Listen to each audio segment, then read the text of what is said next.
এই 9টা মাস 10টা মাস সেজদায় পড়ে পড়ে কাঁদেন, চোখের পানি ফেলে ফেলে কাঁদেন, তওবা করেন, চোখের পানি ফেলে ফেলে কেঁদে আল্লাহর কাছে মাফ চেয়ে নেন।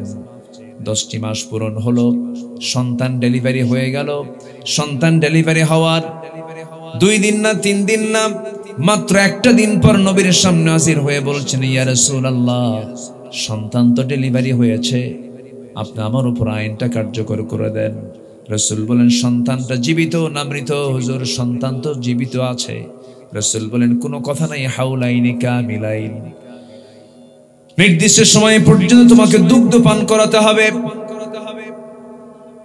মহিলা বলছেন, ইয়া রাসূলুল্লাহ, আমি যে বাঁচবো তার গ্যারান্টি কি? রাসূল বলেন, গ্যারান্টি আমি কেমন করে দেব, তবে আমি তোমার জন্য দোয়া করে দিলাম। মহিলা চলে গেলেন, সন্তানকে 6 মাসের মাথায় টোটালি দুধ বন্ধ করে দিলেন। অন্য খাবারের প্র্যাকটিস গড়ে তোলে 6 মাসের মাথায় সন্তানকে এবার তৃতীয়বারের মতো কোলের মধ্যে করে তুলে নিয়ে এসে কোলে করে নিয়ে এসে রাসূলের সামনে দাঁড়ালেন। দাঁড়িয়ে বলছেন, ইয়া রাসূলুল্লাহ, এই যে সন্তান, এই সন্তানটা আমার বুকের দুধ ছাড়াও পৃথিবীতে বাঁচতে পারবে, কারণ অন্য খাবার খাওয়া শিখেছে, অন্য খাবারের প্র্যাকটিস আমি তাকে করিয়ে দিয়েছি। আজকে তৃতীয়বারের মতো আপনার কাছে আসলাম, আপনি আমাকে আজকে ফেরত দিবেন না, আপনি আমার উপর আইনটা কার্যকর করবেন, হদটা কার্যকর করবেন। আমার নবীজি করলেন কি? হাতটা আগায় দিলেন, সন্তানটা কোলের মধ্যে উঠায় নিলেন। সাহাবায়ে কেরামকে লক্ষ্য করে বলছেন, সাহাবীরা, এই যে আমার হাতে যে সন্তানটা দেখতে পেতেছো, এই সন্তানের লালন পালনের দায়িত্ব যে বান্দা গ্রহণ করবে, আমি রাসূল আর ওই বান্দা জান্নাতের মধ্যে ফাহিয়া ফিল জান্নাতি কাহাতাইন, 2 নখের দূরত্ব অবস্থান করব। জোরে বলি সুবহানাল্লাহ। দৌড় মেরে কয়েকজন সাহাবী চলে এলেন। নবীর হাত থেকে একজন সাহাবী সন্তানটা কোলে করে নিয়ে চলে গেলেন। আমার নবীজি বললেন, যাও, এই মহিলাকে নিয়ে যাও, উন্মুক্ত মরু প্রান্তরে বুক পর্যন্ত পুঁতে রেখে তাকে পাথর মেরে শেষ করে দাও। এই বিধানটা কার? আসতে বলবেন না, কার? কে দিয়েছেন এই বিধান? আমার প্রতি সবচেয়ে দয়া বেশি কার? আবার এই বিধানটাও দিয়েছেন কে? অনেক মানে আইনজীবী আমার দেশে আছে, বলে যে এগুলো কোন আইন হলো, এত কঠোর আইন হয়? দেখছেন আল্লাহর আইনের বিরুদ্ধে কত জিহ্বা টেনে ছেড়া দরকার। বেয়াদব, আল্লাহর চাইতে তোমার দরদ বেশি। বান্দার দরদ সবচেয়ে বেশি বান্দার প্রতি একমাত্র যার, তিনি আমার কে? আমাকে বেশি সবচেয়ে ভালোবাসেন তিনি কে? আল্লাহর চাইতে আমাকে কেউ বেশি ভালোবাসে না। কে বলেছে সন্তান? কে বলেছে স্ত্রী? কে বলেছে পরিবার? না, আমাকে সবচেয়ে বেশি ভালোবাসেন তিনি আমার কে?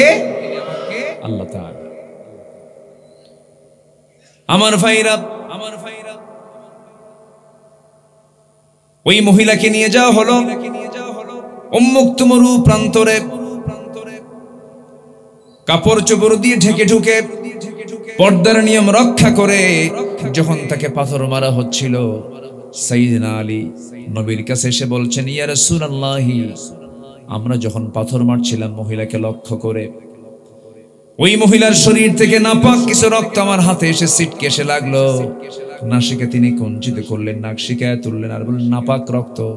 রাসূল বলছেন, আলী, তুমি কার রক্তকে নাপাক রক্ত বলো? তুমি কি জানো ওই মহিলার রক্ত জমিনে স্পর্শ করার পূর্বে মহান রব্বুল আলামিন তাকে জান্নাতের মেহমান বানায় নিয়েছে। আমার রাসূল বলেন, আলী, যা বলেছো বলেছো, আর বলতে যেও না।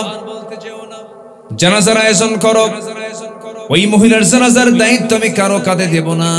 ওই মহিলার জানাজার দায়িত্ব আমি বিশ্বনবী নিজে এটার দায়িত্ব পালন করব। জোরে বলি সুবহানাল্লাহ। জানাজার সময় হয়ে গেল, রাসূল জানাজায় হাজির হলেন। সাহাবায়ে কেরাম কিনে জানাজায় দাঁড়িয়ে গেলেন। জানাজা শেষ হলো, নবীজির চোখে পানি টলমল করছে, চোখের পানি ফেলে ফেলে কাঁদতেছেন। আর সাহাবায়ে কেরামকে লক্ষ্য করে বলছেন, সাহাবীরা,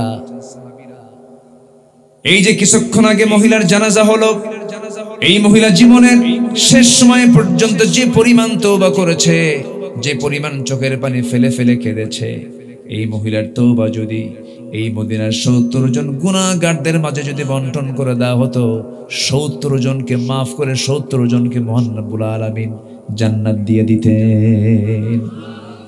কিসের কারণে বলেন? বলেন কিসের কারণে? তওবা করব কার কাছে? আসতে বলবেন না, কার কাছে? দুনিয়ার দল করেছে, সব দল বাদ দেব, দল করব কার? এটার নাম তওবা। এটার নাম কি? তওবা। চুরি করেছে আর জীবনে চুরি করব না, এটার নাম কি? জেনা করেছে আর জীবনে জেনা করব না, এটার নাম কি? অনেকে ভাবেন কি জানেন, যে সারা বছর আকাম কুকাম করে একটা নির্দিষ্ট দিনে আস্তাগফিরুল্লাহ, আবার কালকের থেকে শুরু, এটার নাম কি তওবা? তওবা মানে হলো টুপ ব্যাক, চলে আসা, জীবনে আর গুনার দিকে যাব না, পাপের দিকে যাব না। এই চিন্তা মাথায় নিয়ে যে বান্দা আল্লাহর কাছে তওবা করবে, আল্লাহ রাব্বুল আলামিন তার তওবা কবুল করে নেবেন। আমার বন্ধুগণ, নিজের আত্মশুদ্ধির জন্য, নিজের নফসের শুদ্ধির জন্য 10টা কাজ কোরআন থেকে আজকে শিখে যাব আমরা। নাম্বার 1 হলো তওবা। আমরা তওবা করব, তওবাটা শিখলাম। তওবা করব কার কাছে? নামাজ বাদ দিয়া নাকি? হ্যাঁ, আমার দেশে নামাজি বেশি না বেনামাজি বেশি? আমি কি আলোচনা চালাবো না শেষ করে দেব? যে দুই একজন করে যাচ্ছে, যে এরকম কষ্ট হচ্ছে কি আপনাদের? একটু বসেন, বলুন তো, আমাদের ধৈর্যের দরকার আছে না নাই? বলেন তো, একটু বসেন। কত কাজ কত দিকে করি, কত সময় কত দিকে ব্যয় করি। এখানে বসার যে মর্যাদা, এখানে বসার যে সম্মান, এই জায়গার যে দাম, এটা যদি কেউ বুঝতো, সব কাজ বাদ দিয়ে এখানে বসে থাকতো। এত দাম, এত এই মুহূর্তে এই জায়গাটার দাম অনেক অনেক দাম, অনেক মূল্যবান জায়গা। বলি আলহামদুলিল্লাহ। আমার আপনার মেহমানদারি করছেন এই মুহূর্তে আরশের মালিক আল্লাহ তাআলা নিজে। জোরে বলেন সুবহানাল্লাহ। কারণ শুনতে এসেছি কার কথা? আল্লাহর কথা, কোরআনের কথা। একটু বসুন, এদিক সেদিক কত সময় চলে যায়। আমরা একটু আজকে কোরআনকে সময় দেই। কোরআনকে সময় দিলে কোরআন আমাকে সুপারিশ করবে। আল্লাহু আকবার বলেন।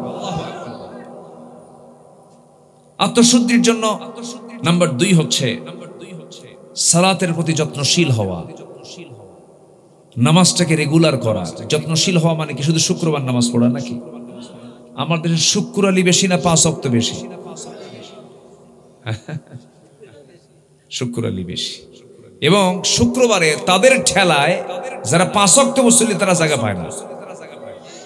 ফজর নামাজও পড়ে না, কিন্তু জুমার নামাজের আজান হওয়ার আরো 1 ঘন্টা আগে বিশাল বড় একখান জায় নামাজ নিয়া প্রথম কাতার দখল। প্রথম কাতার কি মানে? মসজিদের বাইরে জমাজমিও দখল, পুকুরও দখল, মসজিদের প্রথম কাতারের মুসাল্লাও দখল। এ আছে না নাই? হ্যাঁ, আছে কি না? মসজিদে ঢুকে নিয়ম হচ্ছে যে আগে ঢুকেছে সে প্রথমে যাবে। নির্দিষ্ট কোন আসন মসজিদে থাকা উচিত নয়। যিনি আগে ঢুকবেন, সবার আগে যিনি ঢুকবেন, জুমার দিন সহিহ হাদিস রাসূল বলেছেন একটা উট কুরবানির সওয়াব তার আমলনামায় দেওয়া হবে। তাহলে মর্যাদা বেশি যে আগে ঢুকবে না পরে ঢুকবে? যার মর্যাদা বেশি তার জায়গা হবে শেষে না আগে। আল্লাহ মর্যাদা দিছে আগে, যে আগে ঢুকবে। বিশেষ কোন ব্যক্তির কারণে সামনে জায়নামাজ দিয়ে জায়গা দখল, এটা ঠিক না, এটা উচিত না। এটা ইমাম সাহেবের পিছনে মুয়াজ্জিন, তার ডান পাশে বিশেষ নেতা, তার পাশে পাতি নেতা, তার পাশে উল্লুক নেতা, ভাল্লুক নেতা, আছে না নাই? যিনি সবার আগে যাবেন, সবার আগে যাওয়ার অগ্রাধিকার ভিত্তিতে তিনি সবার সামনে বসবেন। মর্যাদা দিয়েছেন কে? আসতে বলবেন না কে? আল্লাহ দিয়েছেন। তাহলে শুক্রবারের মুসল্লি আল্লাহ চান না 5 ওয়াক্ত মুসল্লি চান? বলেন, আমাদেরকে দেখতে চান কয় ওয়াক্ত মুসল্লি? সবাই কি নামাজ পড়তে রাজি আছেন? আল্লাহ কবুল করুন, জোরে বলি আমিন। নামাজের প্রতি আমাকে আপনাকে যত্নশীল হতে হবে। আমরা মূল আলোচনার দিকে আস্তে আস্তে চলে যাচ্ছি।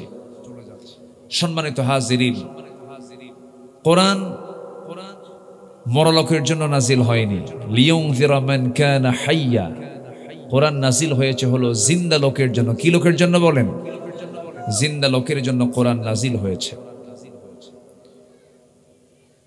কোরআনটাকে অনেকে মনে করি আমরা আনুষ্ঠানিক কিছু ইবাদত সম্পন্ন করার জন্যই বুঝি কোরআন, শুধু ধর্মীয় গ্রন্থ কোরআন। এই চিন্তার মধ্যে বিশাল একটা ভুল পরিলক্ষিত হয়, এটা আমরা অনেকে বুঝি না। কোরআন শুধু ধর্মীয় কোনো কিতাবের নাম নয়, কোরআন এমন একটি কিতাবের নাম যত প্রশ্ন আপনার জীবনে, সকল প্রশ্নের জবাব দিতে প্রস্তুত যে কিতাব, সেই কিতাবের নাম কি? জোরে বলুন, সেই কিতাবের নাম কি? কোরআন। কোরআন সব প্রশ্নের জবাব দিতে পারে। কোরআনে বাদ পড়েছে এমন কোন সাবজেক্ট নাই, এমন কোন সাবজেক্ট নাই যা এর ভিতরে নাই। কোনো কিছু বাদ পড়েনি। কিন্তু দুঃখজনক হলো সত্য, আমরাই কোরআনকে বাদ দিয়ে রেখেছি। আসতে কোন কেন, ঠিক কিনা? আমরা কোরআনকে বাদ দিয়েছি কোথায়? আইনে বাদ দিয়েছি, রাষ্ট্রে বাদ দিয়েছি, আইন কানুনে বাদ দিয়েছি। সে জায়গায় আমরা হিউম্যান লকে, মানব রচিত আইনকে আমরা সেখানে প্রতিষ্ঠা করেছি। কোরআন কি ব্যর্থ কিতাব না সফল কিতাব? জোরে বলুন, কোরআন কি ব্যর্থ কিতাব না সফল কিতাব? সফল কিতাব। এমন কোন সাইড নাই যা বাদ পড়েছে। আপনি কোন দিক থেকে চাবেন? সাহিত্যিক সাহিত্য নেবে, পাবে। লেখক লেখা নেবে, পাবে। গবেষক গবেষণা নেবে, পাবে। আইনজীবী আইন নেবে, পাবে। একজন বিচারপতি বিচার নেবে, তাও পাবে। সায়েন্টিস্ট সায়েন্স নেবে, পাবে। শিক্ষক শিক্ষা নেবে, পাবে। এমন কোন সাইড নেই যা বাদ পড়েছে। কিন্তু দুঃখজনক হলো সত্য, কোরআনকে আমরা আড়াল করে রেখেছি। আসতে কোন কেন? কোরআনকে আমরা কি করে রেখেছি? ওয়ামান আযলামু মিম্মান কাতামা শাহাদা। তার চাইতে বড় জালিম কি হতে পারে যে কোরআনটা, যে সত্যকে যারা আড়াল করে। সম্মানিত ভাইয়েরা, সম্মানিত বন্ধুগণ, এই জন্য আল্লাহ তাআলা বান্দাকে বিভিন্ন জায়গায় আহ্বান করছেন কোরআনের দিকে আসার জন্য। যেরকম এক জায়গায় আল্লাহ রাব্বুল আলামিন সুন্দর করে বলছেন। আল্লাহ রাব্বুল আলামিন বলেন, ফাআইনা তাযহাবুন ইন হুয়া ইল্লা যিকরুল লিল আলামিন লিমান শাআ মিনকুম আইয়াস্তাকিম ওয়া মা তাশাউনা ইল্লা আল্লাহু রাব্বুল আলামিন। বান্দারে তুমি কোথায় দৌড়াও, কোন দিকে চলে যাও, কোন হিউম্যান লর দিকে চলে যাও?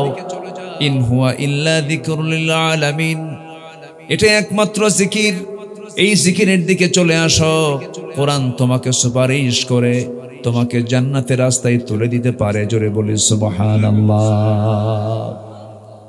সেই মহাবিশ্বের চিরবিস্ময় কোরআন যদি না আসতো, কোরআন যদি নাজিল না হতো, আমরা আমাদের আল্লাহকে চিনতাম না, আখিরাতকে চিনতাম না, জান্নাতের দরজা খুঁজে পেতাম না, জাহান্নামের পথগুলো, জাহান্নামের অপকর্মগুলো কি এটা আমরা বুঝতে পারতাম না।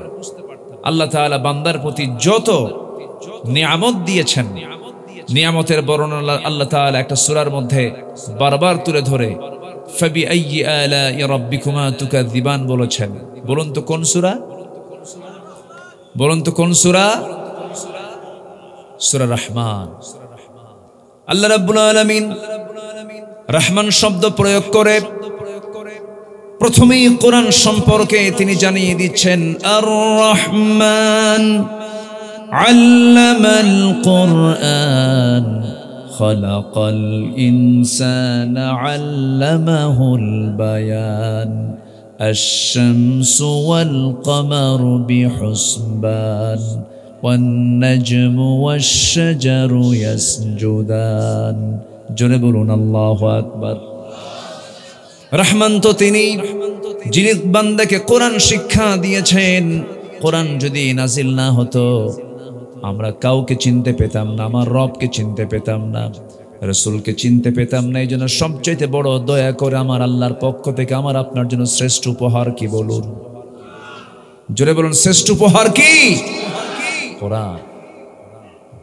কিন্তু পরিকল্পিতভাবে এই কোরআন থেকে, আমার দেশের কথাই যদি বলি, একটা পক্ষ, একটা মহল, একটা অপশক্তি জাতিকে কোরআন থেকে দূরে রাখার ষড়যন্ত্র যুগ যুগ ধরে করে আসছে।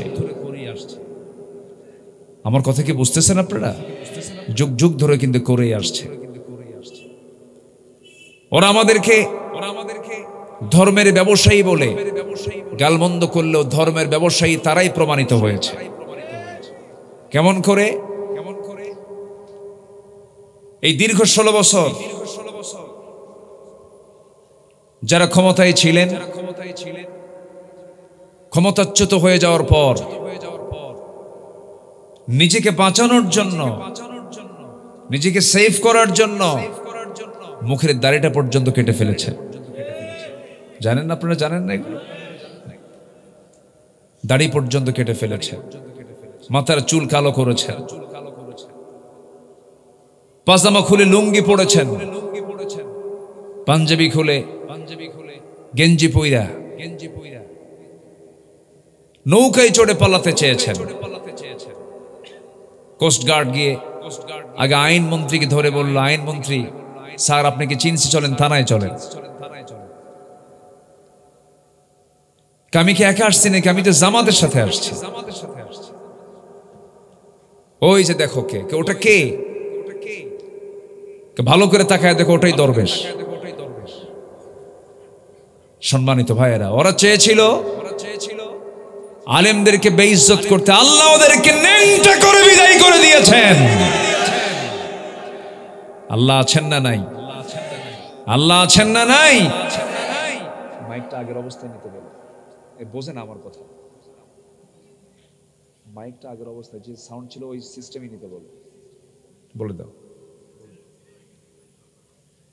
সম্মানিত ভাইয়েরা,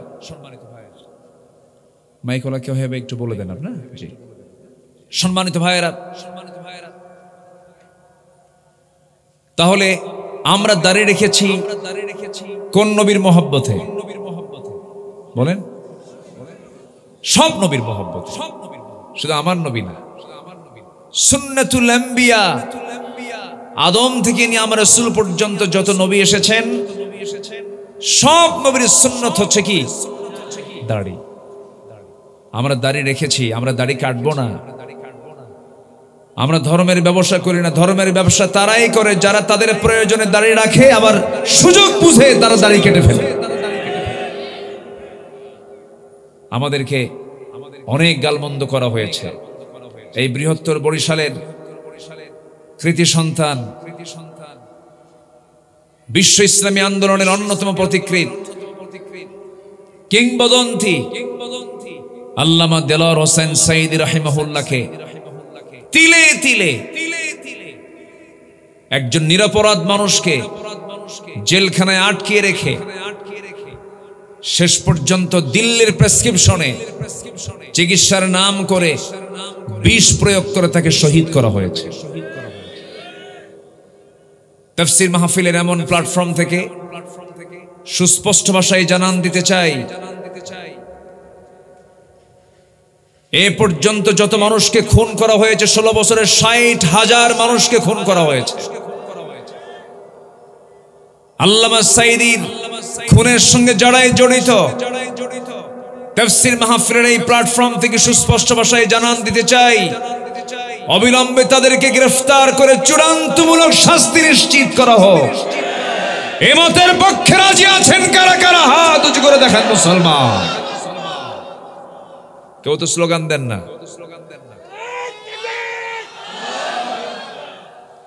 একবার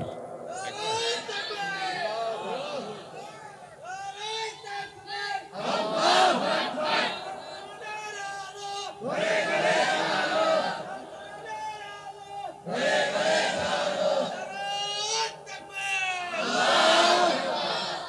কবুল করুন, জোরে বলি আমিন, আরো জোরে আমিন। সম্মানিত ভাইয়েরা, সম্মানিত বন্ধুগণ, এই জন্য আল্লাহ রাব্বুল আলামিন বলছেন, বান্দা যদি কোনো ভুল করেও থাকো আমার পথে ফিরে আসো, আমি তোমাকে মাফ করে দেব। জোরে বলি সুবহানাল্লাহ।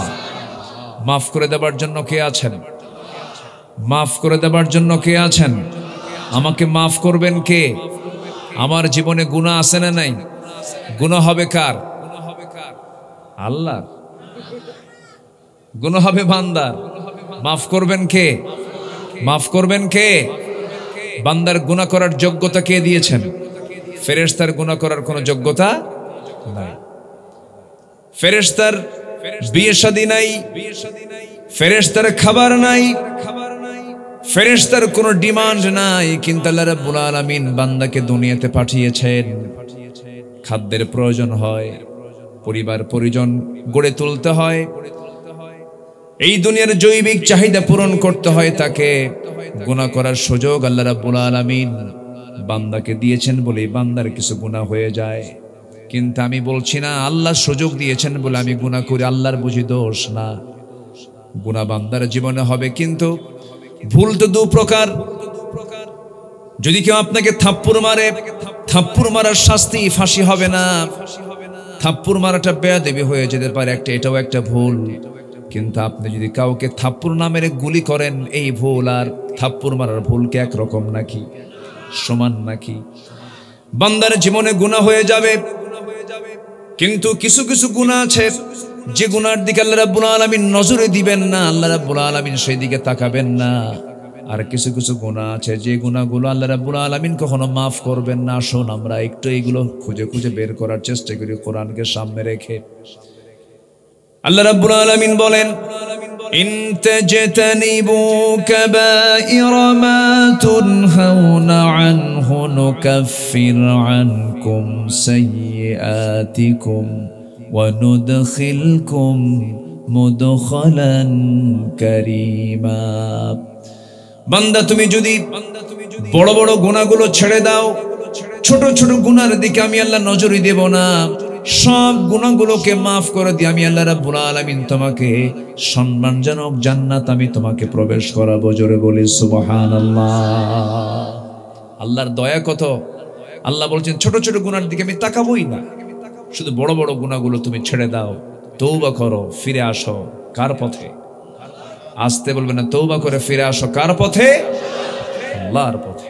সূরা তাহরিম থেকে আমি শুরুতে তেলাওয়াত দিয়ে শুরু করেছে সূরা তাহরিম। আল্লাহ রাব্বুল আলামিন এখানে ঈমানদারকে ডাক দিচ্ছেন। কাকে ডাক দিচ্ছেন? ঈমানদারকে। আল্লাহ রাব্বুল আলামিন বলেন, ইয়া আইয়ুহাল্লাযীনা আমানু তুবু ইলাল্লাহি তাওবাতান নাসুহা عسى ربكم أن يكفر عنكم سيئاتكم ويدخلكم جنات تجري من تحتها الأنهار। জোরে বলুন আল্লাহু আকবার। ঈমানদারেরা, তোমরা তওবার মতো তওবা করো। তওবা যেমন, নামাজ যেমন আল্লাহর হুকুম, রোজা যেমন আল্লাহর হুকুম, যাকাত যেমন আল্লাহর হুকুম, তেমনি তওবা করো। হুকুমটা কার? আসতে বলবেন না কার? আত্তাইবু মিনাজ যামবি কামান লা যামবা লাহ। যার তওবা কবুল হয়ে যায়, তার আগের জীবনের কোনো গুনাহ তার জীবনে আর থাকে না। জোরে কোন সুবহানাল্লাহ। তওবা করব আমরা আল্লাহর কাছে। রাসূল নিজে বলেন, তুবু ইলাল্লাহ ফাইন্নী আতুবু ফিল ইয়াউমি মিআতা মাররা। তোমরা আল্লাহর কাছে তওবা করো। আমি বিশ্ব নবী সারা দিনে 112 বেশিবার আল্লাহর কাছে আমি তওবা করি। জোরে বলি সুবহানাল্লাহ।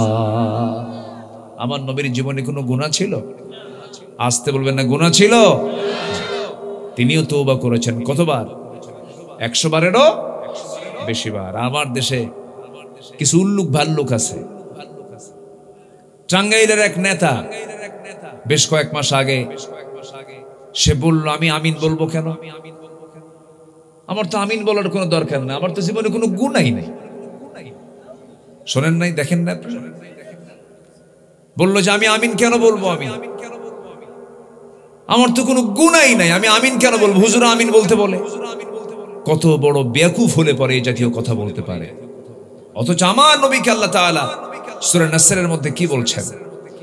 আল্লাহ রাব্বুল আলামিন বলেন, ইযা জাআ নাসরুল্লাহি ওয়াল ফাতহু ওয়া রাআইতান নাসা ইয়াদখুলুনা ফি দীনিল্লাহি আফওয়াজা ফাসাব্বিহ বিহামদি রাব্বিকা ওয়াস্তাগফিরহু ইন্নাহু কানা তাওয়াবা।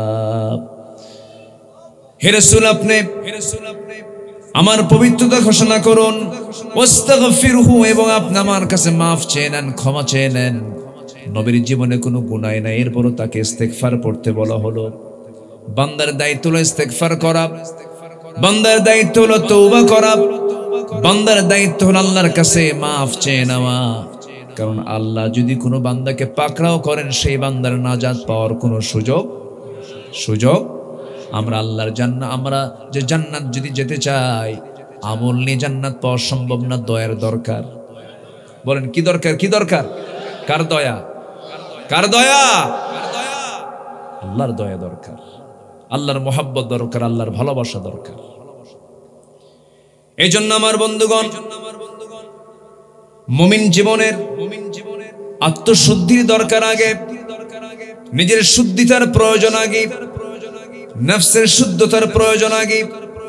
নিজের নফস যদি শুদ্ধ হয়ে যায়, নিজেকে যদি শুদ্ধ করতে পারি, মহান রব্বুল আলামিন আমাকে আপনাকে জান্নাত দিয়ে দিবেন। এই জন্য 1 নাম্বার কাজ হলো খাঁটি ভাবে তওবা করব। কার কাছে? আসতে বলবেন না, কার কাছে? আল্লাহ, এই ভুলটা করছে, আর জীবনে ভুল করব না, আল্লাহ তুমি আমারে মাফ করে দাও। আমার গুনাহ যত বড়, আমার আল্লাহর রহমত তার চেয়ে অনেক বেশি বড়। জোরে বলি সুবহানাল্লাহ। আমার বন্ধুগণ, আল্লাহ রাব্বুল আলামিন সূরা তাওবা নামে একটা সূরা নাযিল করেছেন। তাওবার গুরুত্ব কত! আল্লাহ রাব্বুল আলামিন সূরা তাওবার 111 নম্বর আয়াত, 112 নম্বর আয়াত আল্লাহ রাব্বুল আলামিন বলেন, التائبون العابدون الحامدون السائحون الراكعون الساجدون الآمرون بالمعروف والناهون عن المنكر والحافظون لحدود الله وبشر المؤمنين। জোরে বলুন আল্লাহু আকবার। আল্লাহ তাআলা যতগুলো গুণের কথা বলেছেন এই আয়াতের ভিতরে 1 নম্বর গুণের কথা বলেছেন, তওবা করে আমার কাছে আসো, তওবা করবে আমার কাছে, আমি তোমাকে মাফ করে দেব। তুমি কি জানো বান্দা, আমার দিকে তুমি যদি 1 পা আগাও, আমি তোমার দিকে 10 পা আগাই। তুমি যদি হেঁটে হেঁটে আসো, আমি তোমার দিকে দৌড়ায় দৌড়ায় যাই। জোরে বলি সুবহানাল্লাহ। উদউনি আস্তাজিব লাকুম, আমাকে ডাকো, আমি তোমার ডাকে সাড়া দেব।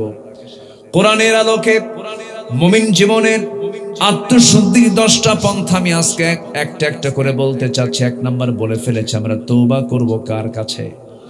আরো আছে কয়টা? বলেন, আরো আছে কয়টা? আমরা সবগুলো শুনবো না ইনশাআল্লাহ? সবাই শুনতে রাজি আছি তো? আমি খুবই আনন্দিত, এই জান্নাতি চেহারাগুলো আল্লাহ পাক আমাকে দেখার সুযোগ করে দিয়েছেন। বলি আলহামদুলিল্লাহ।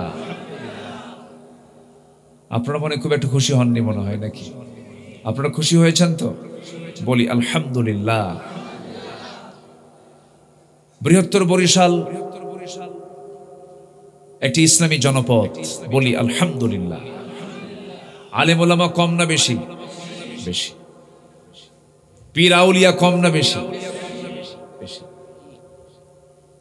আবার কি বলে, ধান নদী খাল, এই তিনে বরিশাল বড় কত বেশি। বাংলাদেশে যদি আপনি নদীমাতৃক দেশ বলেন, এই দেশ তো নদীমাতৃক। এটাকে যদি পূর্ণ মাত্রায় দেখতে চান তাহলে কোন জেলা দেখতে হবে বলেন? কোন অঞ্চল দেখতে হবে? সব তো মেরে ফেলছে, পদ্মা নাই আর।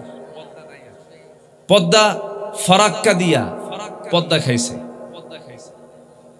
1974 সালে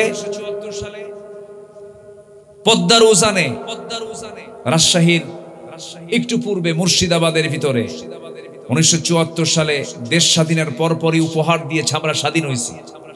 স্বাধীনতার ঠেলায় নদীর উজানে ফারাক্কাবাদ দিয়েছে, যা তারা 71-এর আগে কখনো সাহস করেনি। যখন পূর্ব পাকিস্তান ছিল তখন সাহস করেনি। কেন সাহস করেনি? আন্তর্জাতিক নদী আইনে নদীর উজানে কখনো কেউ বাঁধ দিতে পারবে না। কিন্তু 74-এ সেই বাঁধ দেওয়া হলো।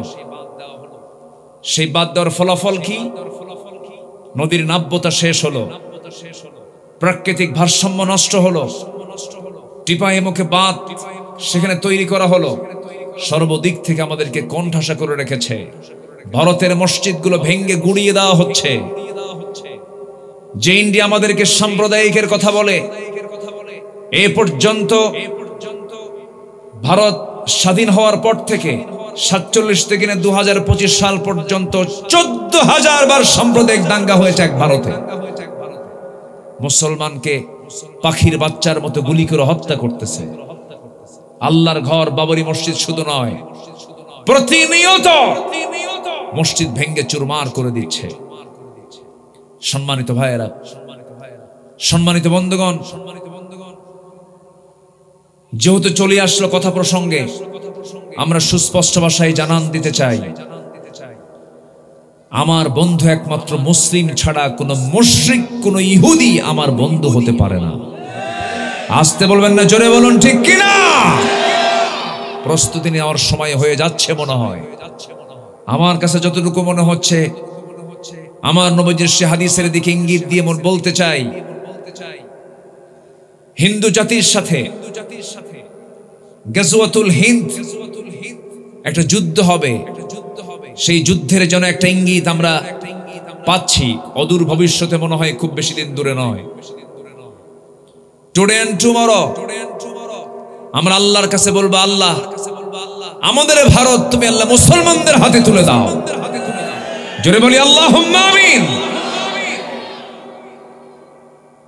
সম্মানিত ভাইয়েরা, পদ্মা তো মরে গেছে, পদ্মা নাই, পানি নাই। কিন্তু এই এলাকায় আমি যখনই আসি, নদীর সৌন্দর্য দেখে কলিজা ভরে যায়। কচা নদী আছে না, একটা কচা নদী, কচা নদী, আরো বহু নদী, কত যে নদী আছে এই বরিশালে। পায়রা নদী, পায়রা বন্দরও তো আছে, পায়রা বন্দর আছে। এরপরে আপনাদের একদম সর্বদক্ষিণে একটা বিশাল সাগর কন্যা আছে, তাই না? এরপরে আর কিচ্ছু নাই। কত সৌন্দর্য নিয়ে আপনারা আছেন, বলি আলহামদুলিল্লাহ। জোরে বলি আলহামদুলিল্লাহ।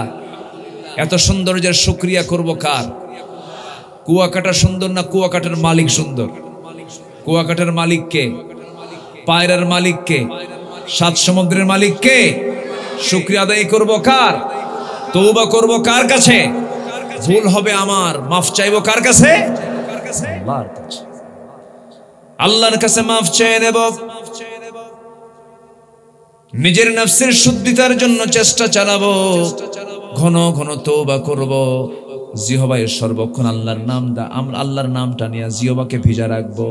এই জিহ্বা ভিজাবো কার? জিকিরের মধ্য দিয়ে বলেন, লা ইলাহা ইল্লাল্লাহ, লা ইলাহা ইল্লাল্লাহ, সুবহানাল্লাহ ওয়ালহামদুলিল্লাহ, লা ইলাহা।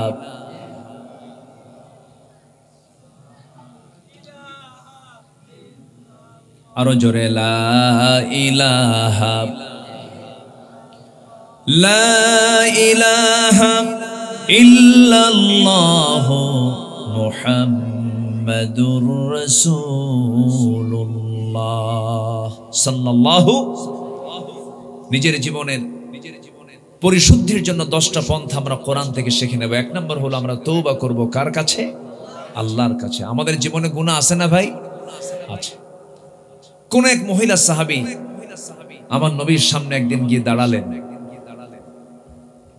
হঠাৎ তার জীবনে একটা বড় অপরাধ হয়ে গেছে, জেনার মতো একটা জঘন্য কাজ তার দ্বারা সংগঠিত হয়ে গেছে। নবীর কাছে গিয়ে চোখের পানি ফেলে কেঁদে বলছেন, ইয়া রাসূলুল্লাহ, বড় একটা ভুল করে ফেলেছি। কি করেছে বলো তো? হুজুর, আমি তো জেনা করে ফেলেছি। রাসূল বলেন, না তুমি জেনা করো নাই। না হুজুর, আমি জেনা করেছি। না তুমি জেনা করো নাই। না আমি করেছি। রাসূল তাকে 3টি বার বাঁচানোর চেষ্টা করলেন, কিন্তু সাহাবী বারবার বলছেন, ইয়া রাসূলুল্লাহ, আমি এইটার শাস্তি আমি দুনিয়ায় পেতে চাই, কিন্তু হাসরের দিন আমাকে জেনাকারের কাতারে দাঁড় হতে হবে, এটা আমি চাই না। ইয়া রাসূলুল্লাহ, আমার শাস্তি আপনি দুনিয়াতে আমাকে দিয়ে দেন।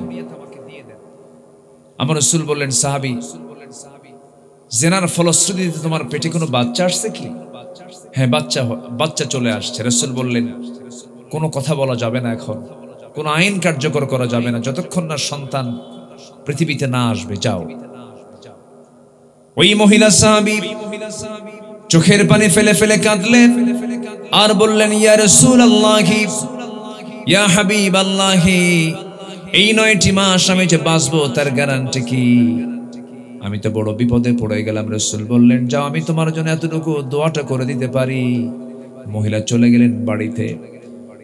এই 9টা মাস 10টা মাস সেজদায় পড়ে পড়ে কাঁদেন, চোখের পানি ফেলে ফেলে কাঁদেন, তওবা করেন, চোখের পানি ফেলে ফেলে কেঁদে আল্লাহর কাছে মাফ চেয়ে নেন। 10টি মাস পূরণ হলো, সন্তান ডেলিভারি হয়ে গেল। সন্তান ডেলিভারি হওয়ার 2 দিন না 3 দিন না, মাত্র একটা দিন পর নবীর সামনে হাজির হয়ে বলছেন, ইয়া রাসূলুল্লাহ, সন্তান তো ডেলিভারি হয়েছে, আপনি আমার উপর আইনটা কার্যকর করে দেন। রাসূল বলেন, সন্তানটা জীবিত না মৃত? হুজুর, সন্তান তো জীবিত আছে। রাসূল বলেন, কোনো কথা নাই, হাউলাইনি কামিলাইন, নির্দিষ্ট সময় পর্যন্ত তোমাকে দুগ্ধ পান করাতে হবে। মহিলা বলছেন, ইয়া রাসূলুল্লাহ, আমি যে বাঁচবো তার গ্যারান্টি কি? রাসূল বলেন, গ্যারান্টি আমি কেমন করে দেব? তবে আমি তোমার জন্য দোয়া করে দিলাম।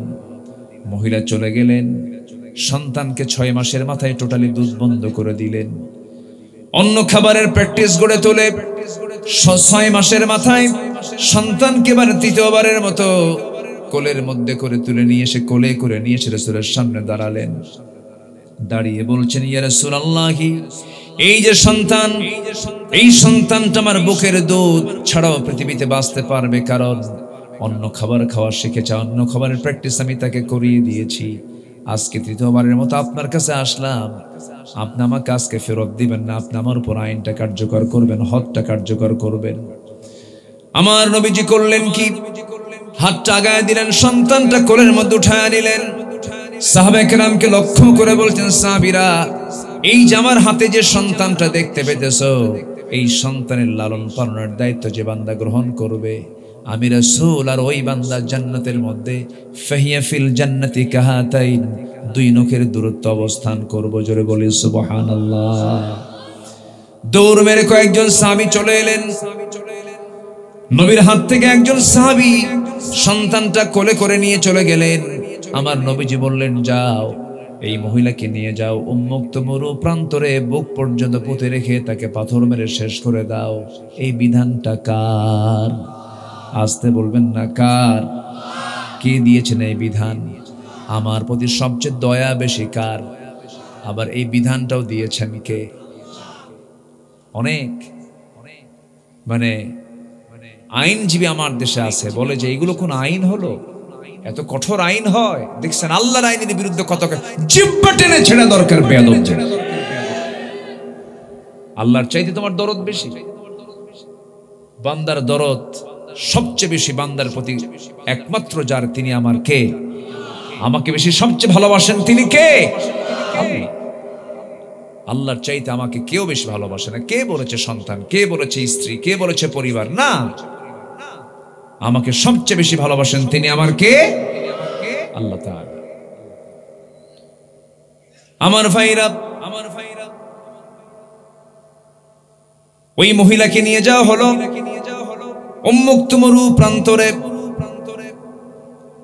কাপড় চোপড় দিয়ে ঢেকে ঢুকে পর্দার নিয়ম রক্ষা করে যখন তাকে পাথর মারা হচ্ছিল, সাইয়েদনা আলী নবীর কাছে এসে বলছেন, ইয়া রাসূলুল্লাহ, আমরা যখন পাথর মারছিলাম মহিলাকে লক্ষ্য করে, ওই মহিলার শরীর থেকে নাপাক কিছু রক্ত আমার হাতে এসে ছিটকে এসে লাগলো। নাসিকা তিনি কুঞ্চিত করলেন, নাসিকায় তুললেন আর বললেন, নাপাক রক্ত। রাসূল বলছেন, আলী তুমি কার রক্তকে নাপাক রক্ত বলো, তুমি কি জানো? ওই মহিলার রক্ত জমিনে স্পর্শ করার পূর্বে মহান রব্বুল আলামিন তাকে জান্নাতের মেহমান বানায় নিয়েছে। আমার রাসূল বলেন, আলী যা বলেছো বলেছো, আর বলতে যেও না। জানাজার আয়োজন করো। ওই মহিলার জানাজার দায়িত্ব আমি কারো কাঁধে দেব না। ওই মহিলার জানাজার দায়িত্ব আমি বিশ্বনবী নিজে এটার দায়িত্ব পালন করব। জোরে বলি সুবহানাল্লাহ। জানাজার সময় হয়ে গেল, রাসূল জানাজায় হাজির হলেন। সাহাবায়ে কেরাম কিনে জানাজায় দাঁড়িয়ে গেলেন। জানাজা শেষ হলো, নবীজির চোখে পানি টলমল করছে, চোখের পানি ফেলে ফেলে কাঁদতেছেন। আর সাহাবায়ে কেরামকে লক্ষ্য করে বলছেন, সাহাবীরা, এই যে কিছুক্ষণ আগে মহিলার জানাজা হলো, এই মহিলা জীবনের শেষ সময় পর্যন্ত যে পরিমাণ তওবা করেছে, যে পরিমাণ চোখের পানি ফেলে ফেলে কেঁদেছে, এই মহিলার তওবা যদি এই মদিনার ৭০ জন গুনাহগারদের মাঝে যদি বন্টন করে দেওয়া হতো, ৭০ জনকে মাফ করে ৭০ জনকে মহান রব্বুল আলামিন জান্নাত দিয়ে দিতেন। কিসের কারণে বলেন? বলেন কিসের কারণে? তওবা করব কার কাছে? আসতে বলবেন না, কার কাছে? দুনিয়ার দল করেছে, সব দল বাদ দেব, দল করব কার? এটার নাম তওবা। এটার নাম কি? তওবা। চুরি করেছে আর জীবনে চুরি করব না, এটার নাম কি? জেনা করেছে আর জীবনে জেনা করব না, এটার নাম কি? অনেকে ভাবেন কি জানেন, যে সারা বছর আকাম কুকাম করে একটা নির্দিষ্ট দিনে আস্তাগফিরুল্লাহ, আবার কালকের থেকে শুরু, এটার নাম কি তওবা? তওবা মানে হলো টু ব্যাক, চলে আসা, জীবনে আর গুনার দিকে যাব না, পাপের দিকে যাব না। এই চিন্তা মাথায় নিয়ে যে বান্দা আল্লাহর কাছে তওবা করবে, আল্লাহ রাব্বুল আলামিন তার তওবা কবুল করে নেবেন। আমার বন্ধুগণ, নিজের আত্মশুদ্ধির জন্য, নিজের নফসের শুদ্ধির জন্য 10টা কাজ কোরআন থেকে আজকে শিখে যাব আমরা। নাম্বার 1 হলো তওবা। আমরা তওবা করব, তওবাটা শিখলাম। তওবা করব কার কাছে? নামাজ বাদ দিয়া নাকি? হ্যাঁ, আমার দেশে নামাজি বেশি না বেনামাজি বেশি? আমি কি আলোচনা চালাবো না শেষ করে দেব? যে 2-1 জন করে যাচ্ছে, যে এরকম কষ্ট হচ্ছে কি আপনাদের? একটু বসেন, বলুন তো, আমাদের ধৈর্যের দরকার আছে না নাই? বলেন তো, একটু বসেন। কত কাজ কত দিকে করি, কত সময় কত দিকে ব্যয় করি। এখানে বসার যে মর্যাদা, এখানে বসার যে সম্মান, এই জায়গার যে দাম, এটা যদি কেউ বুঝতো, সব কাজ বাদ দিয়ে এখানে বসে থাকতো। এত দাম, এত এই মুহূর্তে এই জায়গাটার দাম অনেক অনেক দাম, অনেক মূল্যবান জায়গা। বলি আলহামদুলিল্লাহ। আমার আপনার মেহমানদারি করছেন এই মুহূর্তে আরশের মালিক আল্লাহ তাআলা নিজে। জোরে বলুন সুবহানাল্লাহ। কারণ শুনতে এসেছি কার কথা? আল্লাহর কথা, কোরআনের কথা। একটু বসুন। এদিক সেদিক কত সময় চলে যায়। আমরা একটু আজকে কোরআনকে সময় দেই। কোরআনকে সময় দিলে কোরআন আমাকে সুপারিশ করবে। আল্লাহু আকবার বলেন। আত্মশুদ্ধির জন্য নাম্বার 2 হচ্ছে সালাতের প্রতি যত্নশীল হওয়া, নামাজটাকে রেগুলার করা। যত্নশীল হওয়া মানে কি শুধু শুক্রবার নামাজ পড়া নাকি? আমার দেশে শুক্র আলী বেশি না 5 ওয়াক্ত বেশি? শুক্র আলী বেশি। এবং শুক্রবারে তাদের ঠেলায় যারা 5 ওয়াক্ত মুসল্লি তারা জায়গা পায় না। ফজর নামাজও পড়ে না, কিন্তু জুমার নামাজের আজান হওয়ার আরো 1 ঘন্টা আগে বিশাল বড় একখান জায়নামাজ নিয়া প্রথম কাতার দখল। প্রথম কাতার কি মানে? মসজিদের বাইরে জমাজমিও দখল, পুকুরও দখল, মসজিদের প্রথম কাতারের মুসাল্লাও দখল। এ আছে না নাই? হ্যাঁ, আছে কি না? মসজিদে ঢুকে নিয়ম হচ্ছে যে আগে ঢুকেছে সে প্রথমে যাবে। নির্দিষ্ট কোনো আসন মসজিদে থাকা উচিত নয়। যিনি আগে ঢুকবেন, সবার আগে যিনি ঢুকবেন জুমার দিন, সহিহ হাদিস, রাসূল বলেছেন একটা উট কুরবানির সওয়াব তার আমলনামায় দেওয়া হবে। তাহলে মর্যাদা বেশি যে আগে ঢুকবে না পরে ঢুকবে? যার মর্যাদা বেশি তার জায়গা হবে শেষে না আগে। আল্লাহ মর্যাদা দিছে আগে, যে আগে ঢুকবে। বিশেষ কোন ব্যক্তির কারণে সামনে জায়নামাজ দিয়ে জায়গা দখল, এটা ঠিক না, এটা উচিত না। এটা ইমাম সাহেবের পিছনে মুয়াজ্জিন, তার ডান পাশে বিশেষ নেতা, তার পাশে পাতি নেতা, তার পাশে উল্লুক নেতা, ভাল্লুক নেতা আছে না নাই? যিনি সবার আগে যাবেন, সবার আগে যাওয়ার অগ্রাধিকার ভিত্তিতে তিনি সবার সামনে বসবেন। মর্যাদা দিয়েছেন কে? আসতে বলবেন না কে? আল্লাহ দিয়েছেন। তাহলে শুক্রবারের মুসল্লি আল্লাহ চান না 5 ওয়াক্ত মুসল্লি চান? বলেন, আমাদেরকে দেখতে চান কয় ওয়াক্ত মুসল্লি? সবাই কি নামাজ পড়তে রাজি আছেন? আল্লাহ কবুল করুন, জোরে বলি আমিন। নামাজের প্রতি আমাকে আপনাকে যত্নশীল হতে হবে। সফল কারা কারা?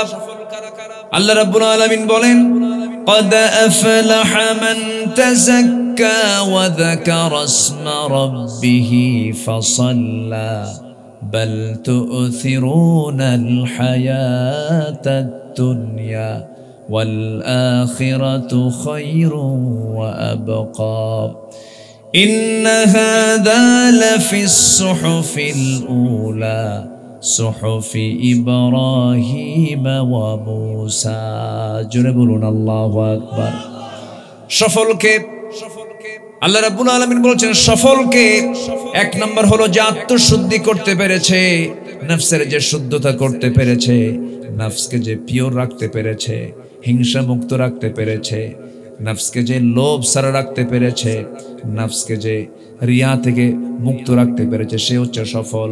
ওয়াযাকারা ইসমা রাব্বিহি ফাসাল্লা, এবং আল্লাহর জিকির যে অভ্যস্ত, নিজেকে অভ্যস্ত করতে পেরেছে এবং নামাজ যে পড়তে পেরেছে, সে হচ্ছে সফল। নামাজের ব্যাপারে আপনার যত্নশীল হব। আল্লাহ রাব্বুল আলামিন অন্য জায়গায় বলছেন, ইন্নাস সালাতা তানহা আনিল ফাহশাই ওয়াল মুনকার ওয়ালাযিকরুল্লাহি আকবার ওয়াল্লাহু ইয়ালামু মা তাসনাউন। জোরে বলুন আল্লাহু আকবার। নামাজের যত্ন আরেকটা হলো, আযান হয়ে গেল সঙ্গে সঙ্গে নামাজে দাঁড়ায়া যাওয়া। ইন্নাস সালাতা কানাত আলাল মুমিনিনা কিতাবাম মাওকুতা। ঈমানদাররা অসময়ে নামাজ পড়বে না, সময়ে নামাজ পড়বে। অসময়ে না সময়, অসময়ে না সময়ে, সময় মতো নামাজ পড়বে, যত্নশীল হবে, নামাজের তারতিবটাকে ঠিক রাখবে। নামাজ পড়বে একমাত্র কার জন্য? আসতে বলবেন না কার জন্য? আল্লাহর জন্য। অনেক নামাজি জাহান্নামে যাবে শুধুমাত্র আল্লাহর জন্য নামাজ না পড়ার কারণে।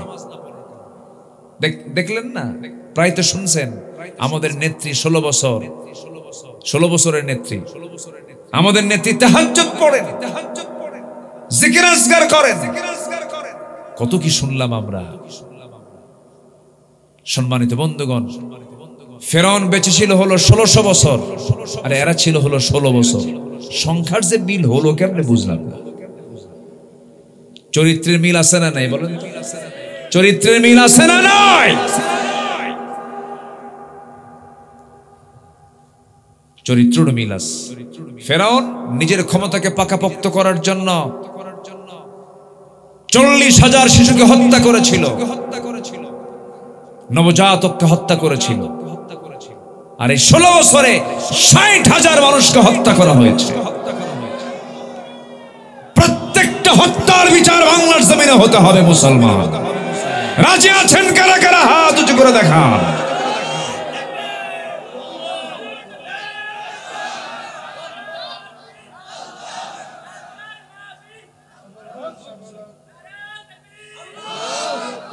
আল্লাহ কবুল করুন, জোরে বলি আমিন। আরো জোরে আমিন। সম্মানিত ভাইয়েরা, মুমিন জীবনের আত্মশুদ্ধির 10টা পন্থার 1 নাম্বার পন্থা বলেছে তওবা করব। কার কাছে বলেন? ভেজাল তওবা না খাঁটি তওবা? বলেন ভেজাল তওবা না খাঁটি তওবা? খাঁটি ভাবে তওবা করব আমরা। নাম্বার 2 হলো সালাতের প্রতি আমরা যত্নশীল হব। নাম্বার 3 হলো সিয়াম সাধনা। এই তো রমজান আমরা পার করেছি। শুধু কি রোজা রমজান মাস না সারা বছর? সারা বছর রোজা আছে না নাই? সোমবার বৃহস্পতিবার রোজা রেখেছেন মুহাম্মদ সাল্লাল্লাহু আলাইহি ওয়াসাল্লাম। প্রত্যেক মাসের মাঝের 13, 14, 15 রোজার হুকুম আছে না নাই বলেন? যদিও এটা ফরজ নয়, যদিও নফল, কিন্তু সিয়াম সাধনা ইমানদারদের জীবনের নিত্য নৈমিত্তিক। মাঝে মাঝে এই রোজাটা তারা পালন করবে। এতে বান্দার আত্মশুদ্ধির একটা বিশাল মাধ্যম এই রোজাটা। আমরা এটাকেও মাঝে মাঝে আদায় করার চেষ্টা করব। জোরে বলি ইনশাআল্লাহ। আল্লাহ কবুল করুন, জোরে বলি আমিন। রোজা রাখবো কার জন্য? আসতে বলো না কার জন্য? আল্লাহর জন্য রোজা রাখবো। তবে হ্যাঁ, একমাত্র ইবাদত শুধুমাত্র রোজা পৃথিবীর কেউ জানে না। নামাজ দেখে, দান দেখে, যাকাত দেখে, হজ দেখে, কিন্তু রোজার মতো ইবাদত পৃথিবীর কেউ দেখতে পায় না। কে দেখেন? কে দেখেন? আজ থেকে 12 বছর আগে আমি সাউথ কোরিয়াতে আমার একটা সফর ছিল। সাউথ কোরিয়া গিয়েছিলাম। তো আমার দেশের এক প্রবাসী সেখানে থাকেন। তো ওনার মালিক হচ্ছে বৌদ্ধ। তো রমজান মাস, তো মালিক ওই প্রবাসী ভাইটা, আমার দেশের ভাইটাকে বলতেছে, তুমি এরকম না খাওয়া কেন? পানি খাও কেন? আমি খাবো না। খাবার খাও? খাবো না। কেন? রোজা আছি। রোজা আছি মানে কি না খেয়ে আছে? কেন? প্রভুর ভয়, আল্লাহর ভয়। আল্লাহর ভয় তুমি না খেয়ে আসো? এটা কি? এটা কি সিস্টেমটা বলো তো? আল্লাহ আমাকে মানা করে দিয়েছেন, আল্লাহ না করেছেন রমজান মাসে খাওয়া যাবে না, এজন্য আমি খাই না। তাই তো আল্লাহ না করছেন, ভালো কথা, লুকায় খাবা, ঘরের মধ্যে যায় খাও। কি কথা কি বুঝতেছেন আপনারা? মানে উনি বুঝতেছেন না যে রোজাটা কি? লুকায় খাও কেন? এটা লুকায় খেলো আমার আল্লাহ এমন আল্লাহ, লুকায় খেলেও দেখে, লুকায় খেলেও দেখে। আশ্চর্য হয়ে এখন সেই সাউথ কোরিয়ান সেই বৌদ্ধ বলতেছে, তাহলে তো এটা বিশাল ব্যাপার। তুমি মুসলমান, তুমি আড়ালেও খাও না আল্লাহর ভয়ে, প্রকাশ্যেও খাও না আল্লাহর ভয়ে, তোমরা তো অনেক ভালো মানুষ। আমার তো মনে হয় বাংলাদেশের, তোমার দেশ বাংলাদেশের মানুষ সবাই এরকম ভালো মানুষ। এত ভালো মানুষ তো পৃথিবীতে থাকার কথা না। বাস্তবে কি? একজন কইছে চোর নাকি যেন কইল, বলেন বাস্তবে কি? রোজার কোনো ফলাফল আছে আমার দেশে? কোনো ফলাফল নেই। তাহলে আমার আপনার ভালোর জন্য রমজান একটা উত্তম পন্থা ছিল, কিন্তু রমজান মাসেও আমার দেশে ভেজাল আছে না নাই? বলেন তো আছে না নাই? আমার বন্ধুগণ, নিজের জীবনের আত্মশুদ্ধির জন্য 10টা পন্থার 3টা পন্থা বলে ফেললাম। নাম্বার 1 হলো তওবা করব, নাম্বার 2 হলো নামাজটা আদায় করব। নিজে শুধু নামাজটা পড়বো না, পরিবারকে জাহান্নাম থেকে বাঁচানোর জন্য নামাজের জন্য তাকিদ দেব। সন্তানদেরকে বুঝাবো, পরিবারকে নামাজের পরিবার বানায় ফেলবো। আজান যখন হয়ে যাবে সঙ্গে সঙ্গে সালাত সালাত বলে বলে প্রত্যেকটা ঘরে ঘরে আমরা নক করব। ছেলেকে ডাক দেব, মেয়েকে ডাক দেব, স্ত্রীকে ডাক দেব, বলবো স্ত্রী নামাজ পড়ো। নামাজ যদি সে না পড়তে চায় বারবার আমি তাকে তাকিদ দেব, আমি তাকে বোঝানোর চেষ্টা করব। এরপরও যদি কারো বউ যদি নামাজ না পড়ে তখন কি করবেন বলেন? হ্যাঁ, ওরে মায়ের খুব মার দেবে, দেখছেন? এই তো লক্ষণ খারাপ দেখতেছে। আগে মার দিবেন, তুই বুঝান, এটা সুন্দর করে বোঝাতে হবে। ওয়াহজুরুহুন্না ফিল মাদাজি'i, ওয়াহজুরুহুন্না ফিল মাদাজি'i, বিছনা পৃথক করে ফেলো। নামাজ যদি না পড়ে তাকে সুন্দর করে বোঝানোর চেষ্টা করো এবং বলে ফেলো, আমার স্ত্রী এই দাম্পত্যময় জীবন কাটালাম, 30 বছর কেটে গেল, 20 বছর কেটে গেল, 10 বছর কেটে গেল, না জানি কয়দিন বাঁচবো। একই ছাদের নিচে একভাবে সময় কাটালাম। আমার যৌবন তোমার কাছে, তোমার যৌবন আমার কাছে। আমি চাই আমরা দুজন মিলে একসঙ্গে জান্নাতের বাজারটা করব, জান্নাতের মধ্যে একসঙ্গে থাকতে চাই। দেখবেন অলরেডি তার দিলটা নরম হয়ে গেছে, নামাজের জন্য সে রেডি হয়ে গেছে। আমার বিশ্বাস প্রত্যেকটা পরিবারকে নামাজের ব্যাপারে যত্নশীল হলে পরে সবাই যত্নশীল হবে। এমন পারিবারিক যত্ন নেওয়ার দরকার আমাদের আছে না নাই বলেন? আছে। প্রথম দাওয়াত দেব আমরা পরিবারের, প্রথম দাওয়াত দেব আমরা সন্তানের কাছে, পরিবারের কাছে। পরিবারটাকে সুন্দর জান্নাতের টুকরা বানায় ফেলবো। আল্লাহর কসম করে বলি, যে পরিবারের প্রত্যেকটা সদস্য 5 ওয়াক্ত নামাজ আদায় করবে, আল্লাহর কসম, সেই পরিবারের শয়তান কোনোদিন ওয়াসওয়াসা দিতে পারে না। শেষ রাত যখন হয়ে যায়, সহিহ হাদিসে আসছে, শয়তান শেষ রাতের দিকে প্রত্যেক বান্দার শিওরে এসে বসে পড়ে, তার মাথার কাছে এসে বসে পড়ে সে সুন্দর করে একটা ওয়াজ করে, আলাইকা লাইলুন তাবিল, আলাইকা লাইলুন তাবিল, তোমার রাতটা বড় লম্বা, ঘুমাও ঘুমাও, রাতটা বড় লম্বা। রাসূল বলেন, সেই সময় যদি কোনো বান্দা 3টা কাজ করে, ওই সময় শয়তান করে কি, এই কথা বলে আর 3টা গিট মেরে চলে যায়। কয়টা গিট? 3টা গিট মেরে চলে যায়। সেই সময় যদি কোনো বান্দা যদি ওই 3টা গিট ছুটাতে চায়, রাসূল বলেন 3টা আমল করবে, 3টা গিট ছুটে যাবে। নাম্বার 1 হলো, ওই শেষ রাত্রে যখন তুমি আজান যখন শুনতে পাবে, বিছনা থেকে নিজের পিঠটা সরায় নেবে। এই 1 নাম্বার কাজ করলে পরে শয়তানের একটা গিট ছুটে গেল। আজান শোনার সঙ্গে সঙ্গে যখন বান্দা ঘুম থেকে উঠলো, একটা গিট ছুটলো। ওযু বানানোর সঙ্গে সঙ্গে 2 নাম্বার গিটটাও ছুটে যায়। এরপরে যখন নামাজের উদ্দেশ্যে যখন কদম ফেলতে ফেলতে যখন মসজিদের দিকে রওনা দিয়ে দেয়, আল্লাহ রাব্বুল আলামিন নামাজে দাঁড়ানোর সঙ্গে সঙ্গে ওই বান্দার প্রতি রহমত নাজিল শুরু করে দেন। শয়তানের 3টা গিট ছুটে যায়।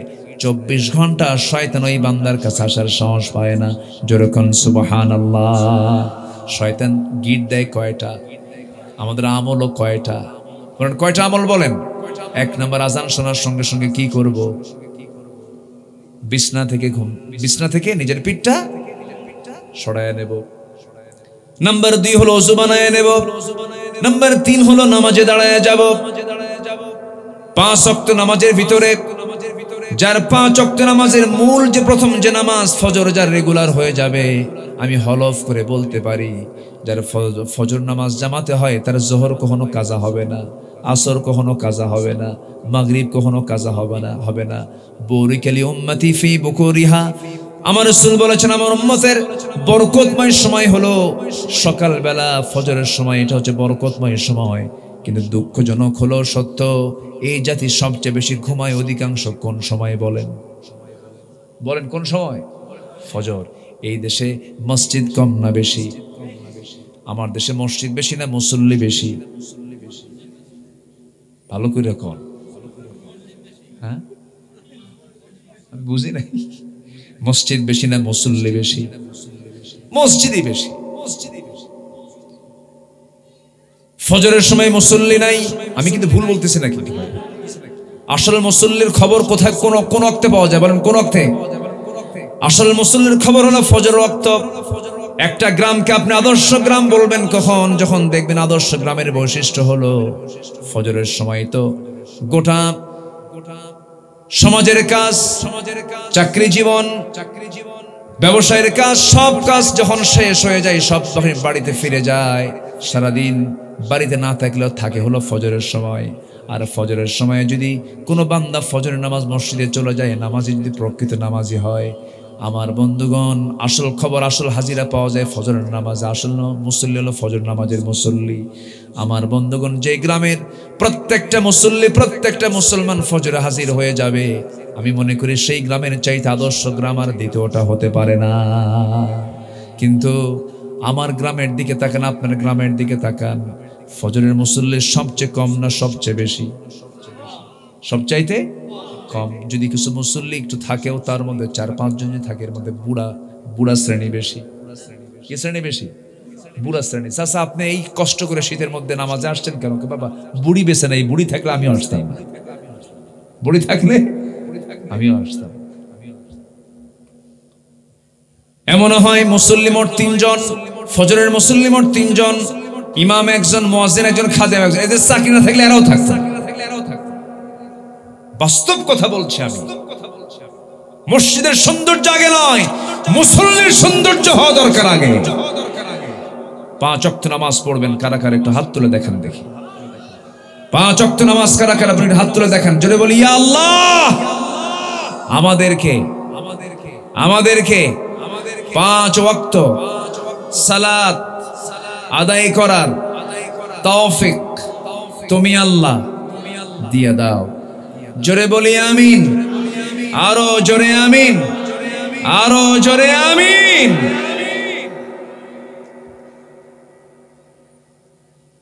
আমার দেশে নামাজের বিধান প্রতিষ্ঠিত হোক, সবাই চান না আপনারা? সবাই চান কিনা বলেন? যে নেতা নামাজ পড়বে না সে নেতা কি নামাজ কায়েম করবে? সব দেখা শেষ করেছি আমরা, আর আমরা দেখতে চাই না।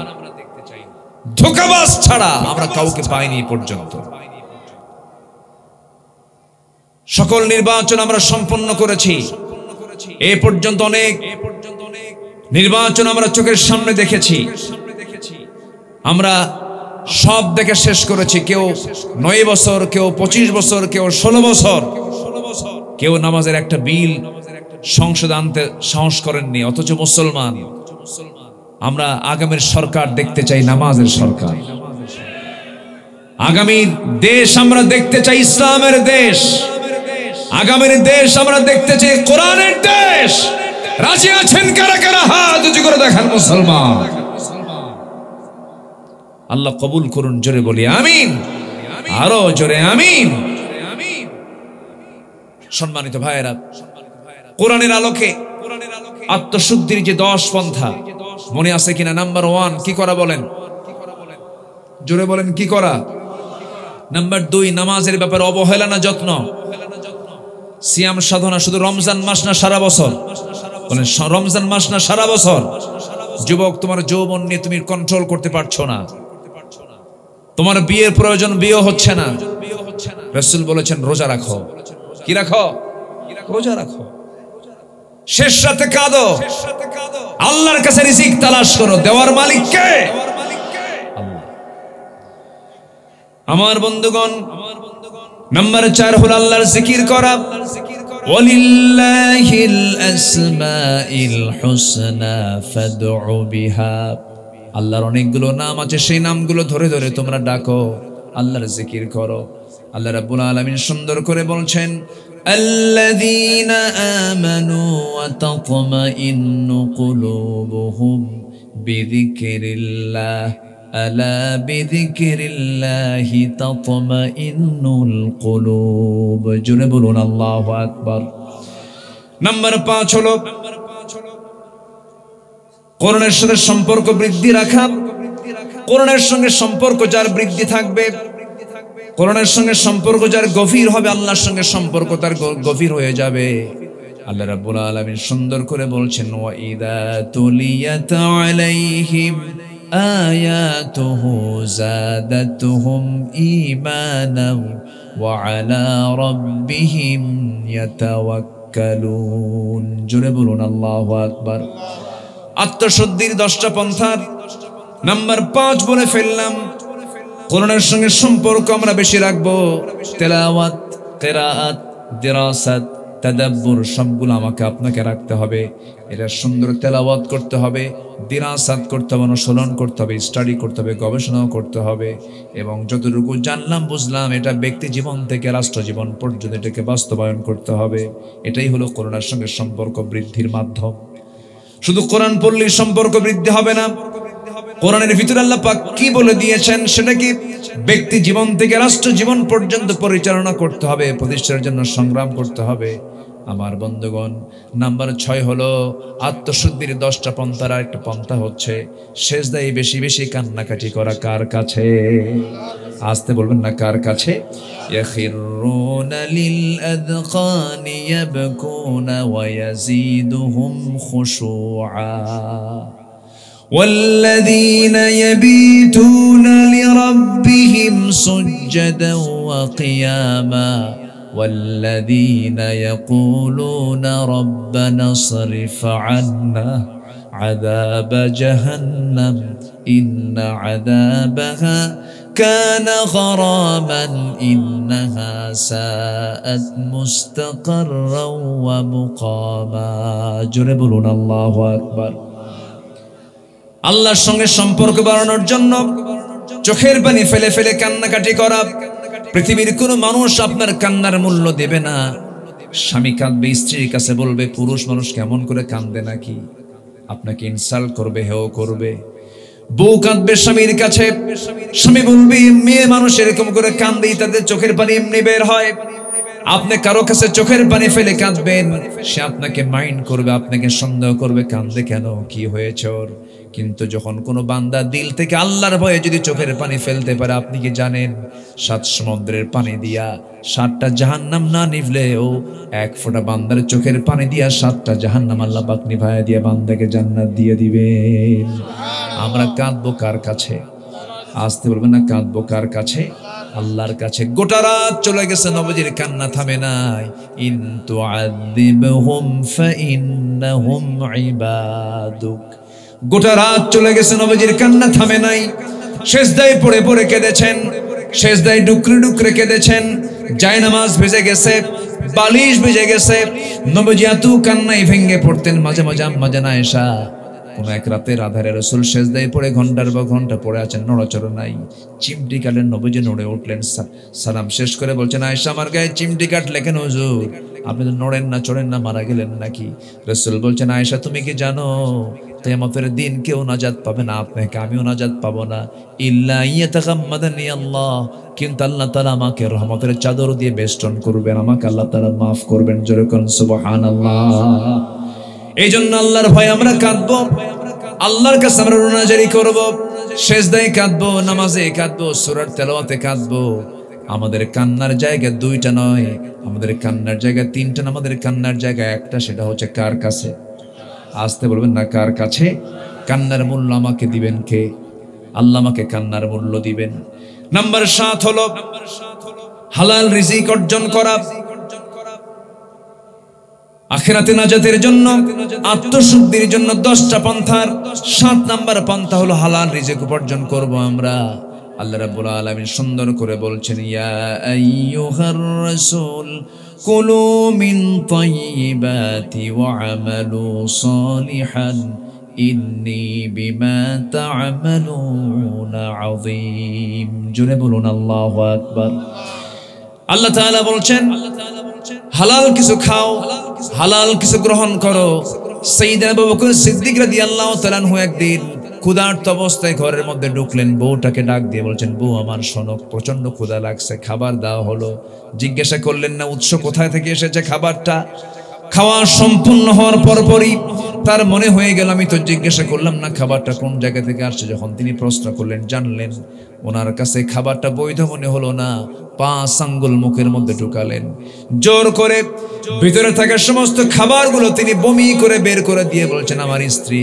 আল্লাহর কসম করে বলি হারাম খাদ্যে অর্জিত যে রক্ত তৈরি হবে সেই রক্তের ইবাদত আল্লাহর দরবারে মঞ্জুর হবে না এইজন্য দোয়া কবুলের শর্ত হলো হালাল রুজি ইবাদত কবুলের শর্ত হলো হালাল রুজি আত্মশুদ্ধির জন্য যতগুলো পন্থা আছে এর মধ্যে অন্যতম পন্থা হলো হালাল পন্থায় জীবন যাপন করব হারামের দিকে যাব না আমরা অন্যায়ের দিকে যাব না আমরা কুলু বিন তাইয়্যিবাত আল্লাহ তাআলা বলছেন তুমি পবিত্র কিছু খাও আমার বন্ধুগণ আল্লাহ রাসূল একদিন সাহাবে কেরামকে লক্ষ্য করে বলছেন সেই সমস্ত বান্দার দোয়া আল্লাহর দরবারে কবুল হবে না যে বান্দার পোশাক হারাম যে বান্দার খাবার হারাম গুদাইবিল হারাম তার খাদ্যটা হারাম তার দোয়া ফান্না ইস্তাজাবু লিযালিক তার দোয়াটা কেমন করে কবুল হবে তার দোয়া কখনো কবুল হবে না এইজন্য উত্তম পন্থা আল্লাহর কাছে নাজাত পাওয়ার ক্ষেত্রে আত্মশুদ্ধির জন্য নাম্বার 7 হলো হালাল রিজিক আমরা উপার্জন করব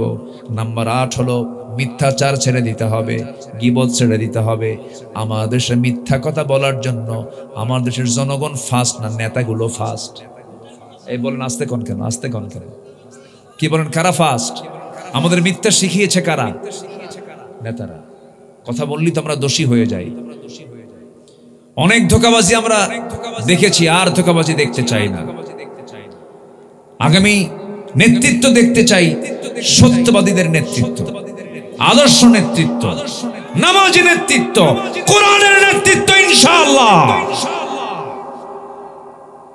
আসবে। দিন আসবে না ইনশাআল্লাহ? আসবে। আমার বিশ্বাস খুব বেশি দিন দূরে নয়। আল্লাহ তাআলা কবুল করুন। জোরে বলি আমিন। আরো জোরে বলি আল্লাহুম্মা আমিন। নাম্বার 9 হলো অহংকার এবং আত্মগরিমা বর্জন করতে হবে। আত্মশুদ্ধির ক্ষেত্রে বড় বাধা হলো অহংকার। চিন্তা করে দেখুন, ছাত্ররা আন্দোলন করলো যে আমরা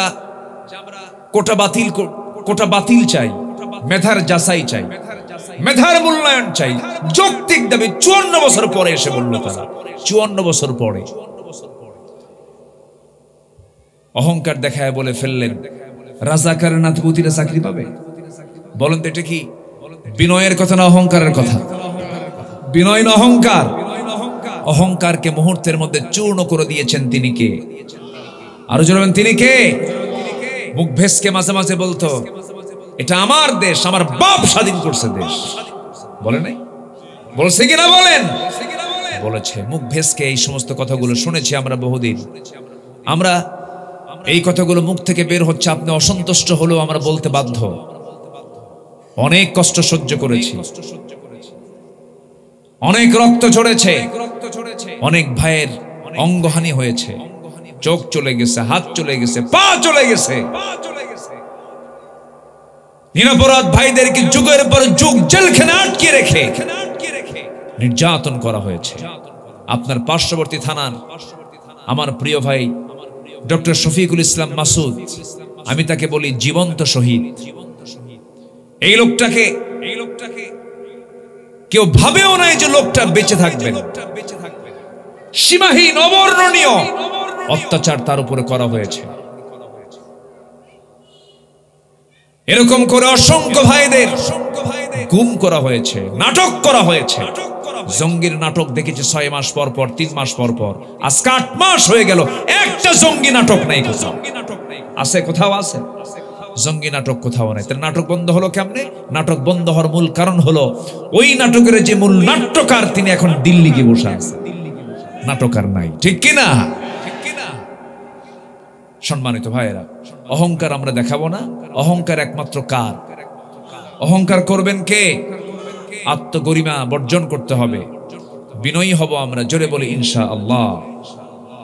আল্লাহ রাব্বুল আলামিন বলেন ওয়ালা তুসাইর খাদ্দাকা লিন-নাসি ওয়ালা তামশি ফিল আরদি মারহান ইন্নাল্লাহা লা ইউহিব্বু কুল্লা মুখতালিন ফখুর। জোরে বলুন আল্লাহু আকবার। সর্বশেষ হলো আত্মশুদ্ধির পন্থা যতগুলো, এর মধ্যে 10 নম্বর সর্বশেষ পন্থা হলো তাকওয়া অর্জন করা, খোদাভীতি অর্জন করা।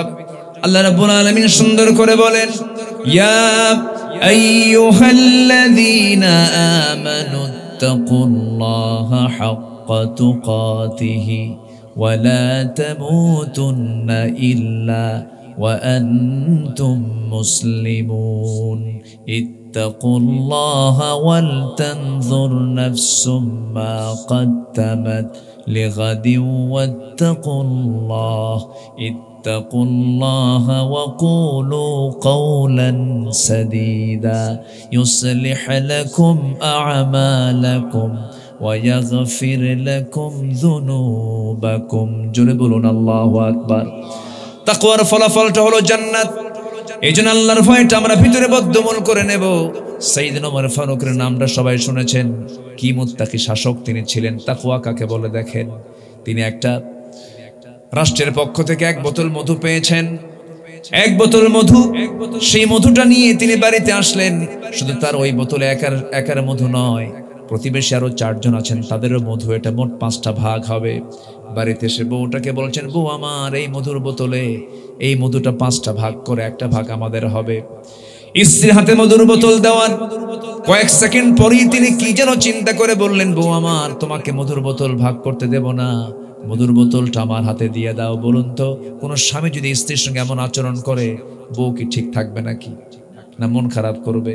মন খারাপ করবে। কিন্তু তিনি স্ত্রীর হাত থেকে মধুর বোতলটা নিয়ে এক প্রতিবেশীর ঘরে গিয়ে বলছেন, প্রতিবেশী আসো, এদিকে আসো, এই যে মধুর বোতলটা দিলাম সমান 5টা ভাগ করবে, একটা ভাগ তুমি আমাকে দেবে। উনি ওনার অংশটুকু নিয়ে চলে আসলেন, অবশিষ্ট মধু নিয়ে তার ভাগের অংশের মধুটা নিয়ে স্ত্রীর সামনে দাঁড় হয়ে বলছেন, স্ত্রী আমার, এই যে মধুটা তোমার হাতে দিলাম, আমি তোমাকে ভাগ করার দায়িত্ব দিয়েছিলাম, কিন্তু আবার তোমার হাত থেকে মধুর বোতলটা নিয়েছিলাম। এর কারণটা হলো অবশ্যই তুমি মধু সমান ভাগে ভাগ করবে। আমি তোমাকে সন্দেহ করি না, আমি তোমাকে ভালোবাসি, তুমি আমার ফ্যামিলি মেইনটেইন করো, আমি রাষ্ট্র চালা, আমি তোমার প্রতি বিশ্বাস রাখি।